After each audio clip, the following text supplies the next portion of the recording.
बच्चों, आज जो है हम लोग जो है 9th क्लास में जो है पढ़ेंगे यूरोप में समाजवाद एवं रूसी क्रांति। तो हम लोगों को देखना है क्या कि यूरोप में समाजवाद एवं रूसी क्रांति क्या है और इस रूसी क्रांति कैसे हुई और इसमें कौन सारे परिवर्तन हुए हैं।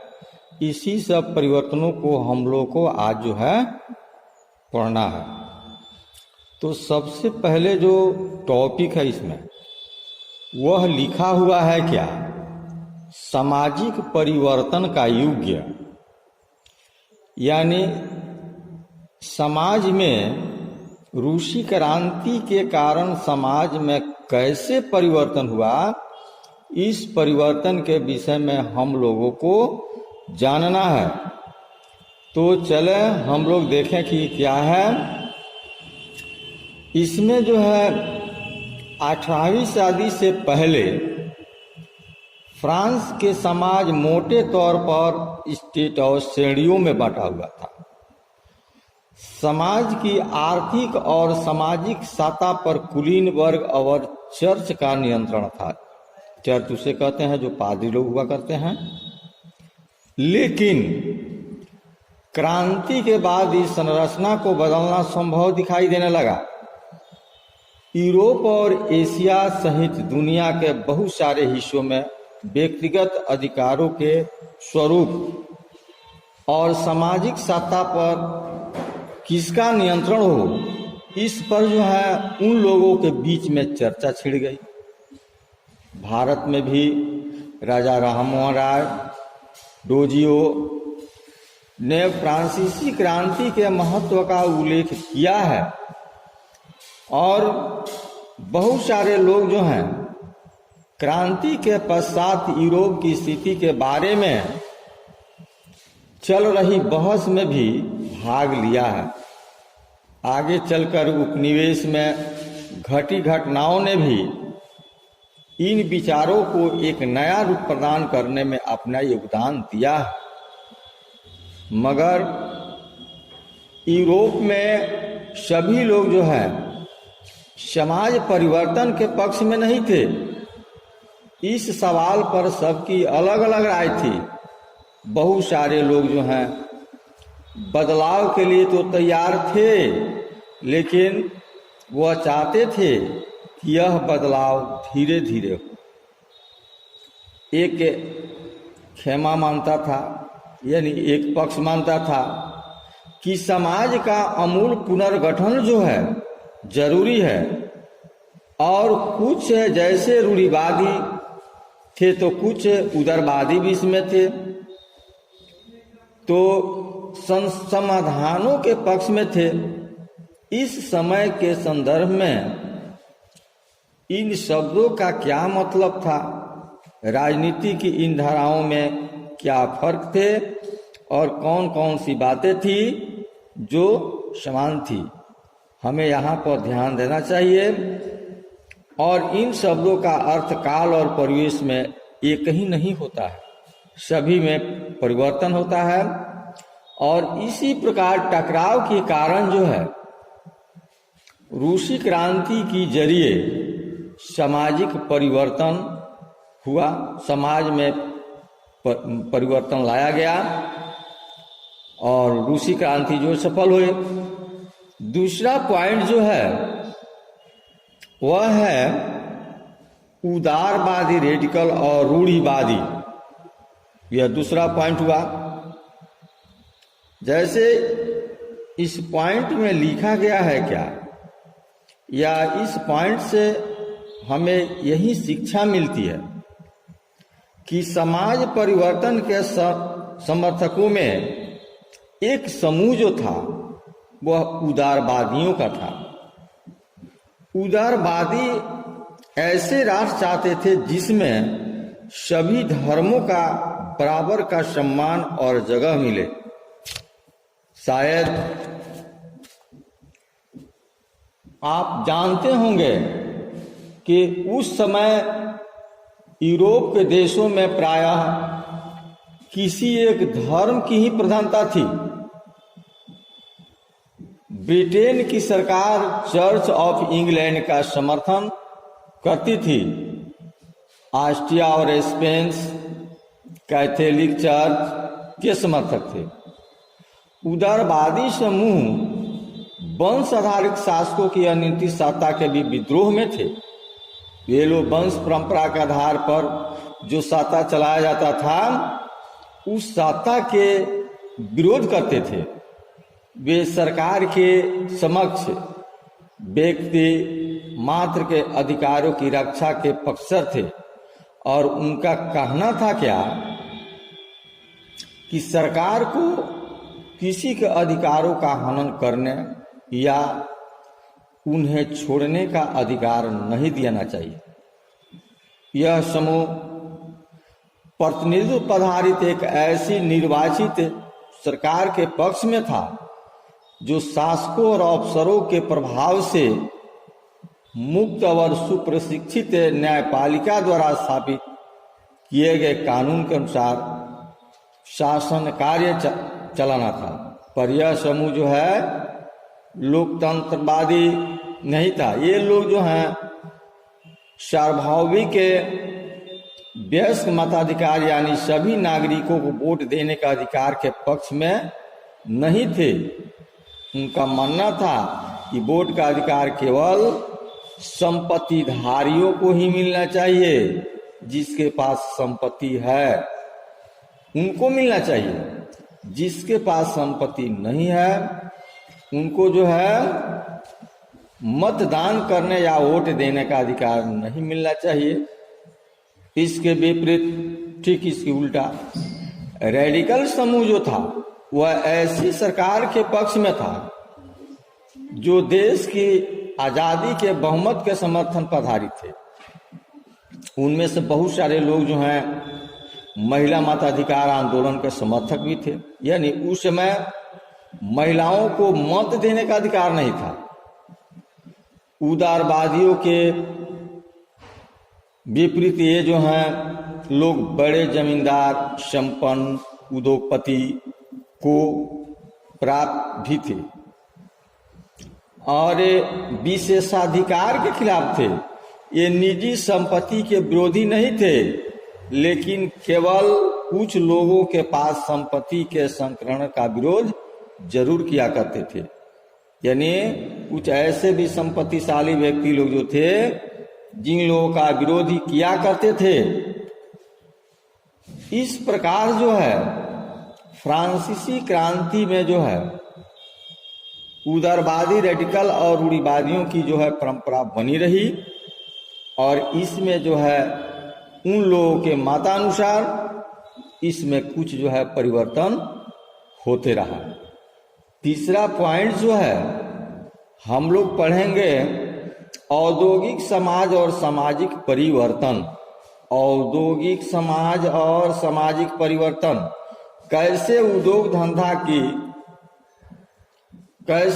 धंधा जो है हमारे समाज में आया या उद्योग धंधा के जरिए हमारे समाज जो है कैसे विकास किया और इसमें जो है सामाजिक परिवर्तन कैसे हुआ। इन सभी बातों को जो है हम लोग जो है इस औद्योगिक समाज और सामाजिक परिवर्तन में पढ़ेंगे।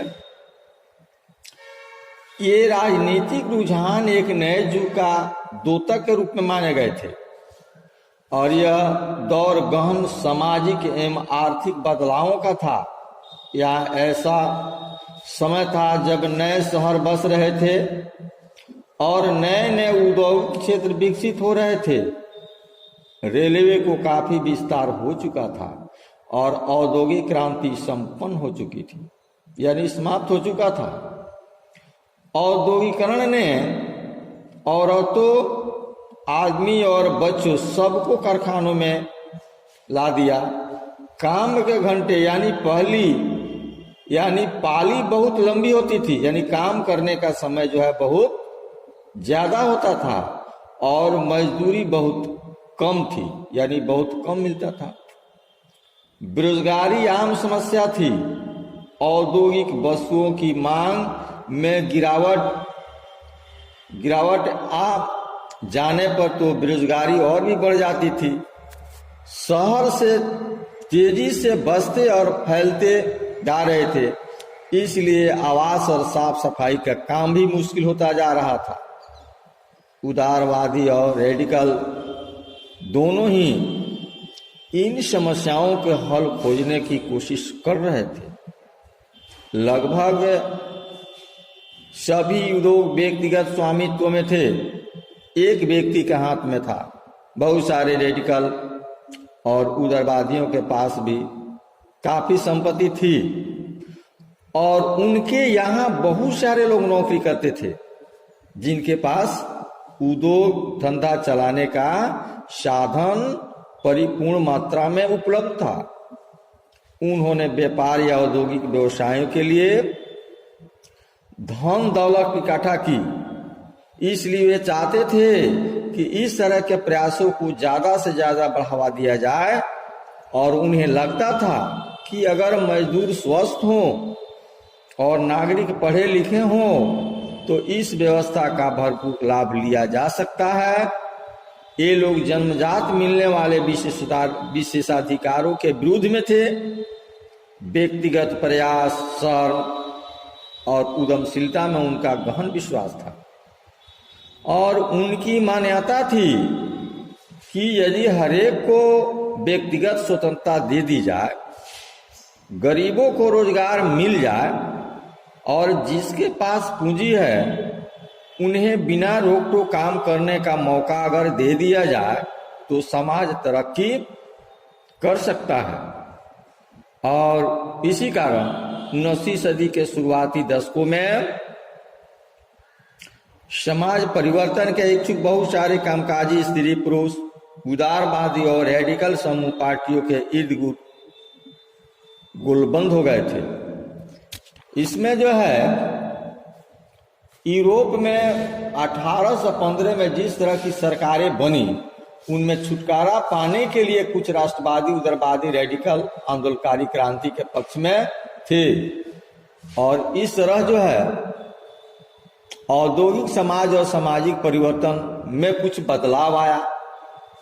मजदूर बेरोजगारों की रोजगार मिला, लेकिन काम के समय जो है उसको कम किया गया और ये मजदूरी है बढ़ा दिया गया। इस प्रकार इन लोगों के बीच में जो है औद्योगिक समाज और सामाजिक परिवर्तन में सुधार आया। बच्चों, हम जो है यह चौथा टॉपिक जो यूरोप में समाजवाद का आना बताने जा रहे हैं। अब यह कैसे हुआ इसके विषय में थोड़ा हम लोग विचार करें तो यूरोप में समाजवाद का आना जो है यह समाज के पुनर्गठन की संभव सबसे दूरगामी दृष्टि प्रदान करने वाली विचारधारा समाजवाद ही थी। 19वीं सदी के मध्य तक यूरोप में जो है समाजवाद एक जाना पहचाना विचार था, उसकी तरफ बहुत सारे लोगों का ध्यान आकर्षित हो रहा था। बहुत सारे लोग जो हैं इसके तरफ बढ़ रहे थे। समाजवादी निजी संपत्ति के विरोधी थे। वे संपत्ति पर निजी स्वामित्व को सही नहीं मानते थे। कहते हैं कि प्राकृतिक संपत्ति जो है इनमें सभी लोगों का समान अधिकार होना चाहिए, न कि व्यक्तिगत। उनका कहना था कि संपत्ति के निजी स्वामित्व की व्यवस्था सारी समस्याओं की जड़ है। और वे ऐसा क्यों मानते थे? उनका तर्क था कि बहुत सारे लोगों के पास संपत्ति तो है जिसे दूसरों को रोजगार भी उपलब्ध कराते हैं, लेकिन समस्या यह है कि संपत्ति धारी व्यक्ति को सिर्फ अपने फायदे से ही मतलब होता था। वह उनके बारे में नहीं सोचते थे कि उनकी संपत्ति का उत्पादनशीलता बनाते हैं, यानी मजदूर वर्ग के लोग के विषय में नहीं सोचा करते थे और मजदूर वर्ग ही उनके उत्पन्नशीलता को बनाते थे। इसलिए अगर संपत्ति पर किसी एक व्यक्ति के बजाय पूरे समाज का अगर नियंत्रण हो जाता है तो सामाजिक हित पर सबसे ज्यादा प्रभाव पड़ेगा। और समाजवादी इस तरह जो है का बदलाव करना चाहते थे और इनके लिए उन्हें बड़े पैमाने पर अभियान चलाना पड़ा। तब जाकर के जो है यूरोप में जो है एक समाजवाद की स्थापना हो सका। उसमें बहुत सारे लोग आए, जैसे वहाँ जो है कार्ल मार्क्स भी आए, फ्रेडरिक एंगेल्स भी आए, जिन लोगों ने बहुत बड़ा अपना आंदोलन चलाया मजदूरों के पक्ष में। और मजदूरों के पक्ष में आंदोलन चलाने के बाद वे लोग जो हैं मजदूरों की आर्थिक स्थिति में सुधार किया और वहाँ जो है यूरोप में जो है समाजवाद की स्थापना किया। बच्चों, यह टॉपिक तो इतना ही रहा। इसके बाद जो है हम लोग समाजवाद के कुछ समाजवाद के लिए समर्थन के विषय में जो कुछ जानेंगे, तो यह समाजवाद के समर्थन के विषय में जो है हम लोग देखेंगे क्या कि 1870 का दशक आते आते समाजवादी विचार जो है पूरे यूरोप में फैल चुका और अपने प्रयासों में समन्वय लाने के लिए समाजवादियों ने दूसरा इंटरनेशनल के नाम से एक अंतरराष्ट्रीय संस्था की स्थापना किया। इंग्लैंड और जर्मनी के मजदूरों ने अपनी जीवन और कार्य स्थितियों में सुधार लाने के लिए संगठन को बनाना शुरू किया। संकट के समय अपने सदस्यों को मदद पहुंचाने के लिए इन संगठनों ने कोष स्थापित करना शुरू किया, जिसमें लोग चंदा के रूप में पैसा जमा करते हैं।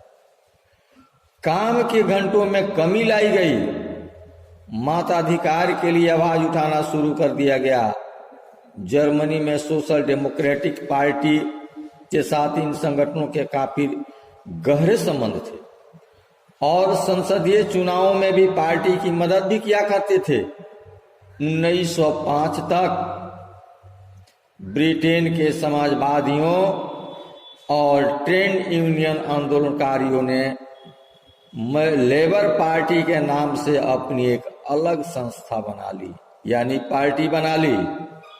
और फ्रांस में भी सोशलिस्ट पार्टी के नाम से एक ऐसे पार्टी का गठन किया गया। लेकिन 1914 तक जो है यूरोप में समाजवादी कहीं भी सरकार बनाने में कामयाब नहीं हो पाई, जिसका परिणाम हुआ कि संसदीय राजनीति में उनके प्रतिनिधि बड़ी संख्या में जीतते रहे और उन्होंने कानून बनवाने में अपनी बहुत बड़ा भूमिका भी निभाई। मगर सरकारों में रूढ़िवादी, उदारवादी और रेडिकलों को ही दबदबा बना रहा और वे लोग ही अपने मनोकुल इच्छा के लिए इसमें जो है काम करते रहे। बच्चों, आज जो है इतना ही, बाकी जो है अगले क्लास में बाकी पॉइंटों पर जो है विचार किया जाएगा। तब तक के लिए इतना ही, धन्यवाद।